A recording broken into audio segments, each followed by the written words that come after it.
आज मेरा इस तकरीर जंग आज़ादी में मुसलमानों के किरदार से है।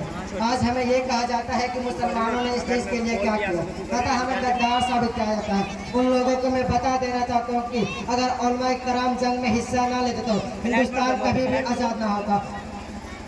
हिंदुस्तान कभी भी आज़ाद ना होता। सन 1857 की जंग आज़ादी में 2 लाख मुसलमान शहीद हुए, जिनमें 51,500 उलमाए कराम थे।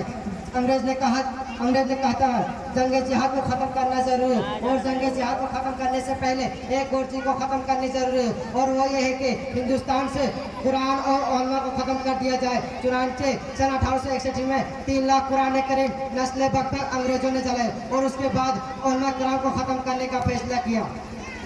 अंग्रेज थॉमसन अपनी याददाश्त में लिखता है कि 1864 से लेकर 1866 तक इन 3 सालों में अंग्रेज 14,000 उलमा कराम को तख्तादार पर लटका दिया।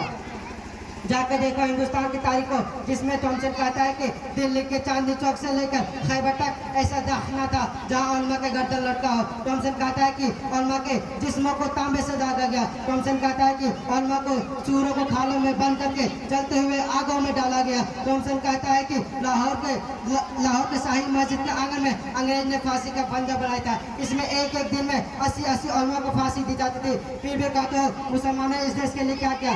थॉमसन कहता है कि लाहौर के दरियावी में 80 उलमा को बोरियों में बंद करके डाला जाता और ऊपर से गोलियों का बौछार किया जाता। फिर भी मुसलमानों को देशभक्ति का सबक मांगा जाता है। थॉमसन कहता है कि जब मैं दिल्ली में अपने खेमे में गया तो मुझे मुर्दार की बदबू महसूस हुई, तो मैं खेमे के पीछे चला गया तो मैं क्या देखता हूँ कि आग के अंगारे दहक रहे और 40 उलमा के कपड़े उतारकर उन अंगारों में डाल दिया जा रहा है। मेरे देखते देखते 40 और उलमा को बुलाया गया, मेरे सामने उनके कपड़े उतारे गए। अंग्रेज ने कहा मौलवी जिस तरह उन 40 को पकाया गया उसी तरह तुम्हें पका दिया जाएगा। माऊल अल्लाह आंखें से आंसू आ जाते हैं। इस तरह हमारे उलमा कराम पर जुल्म हुए।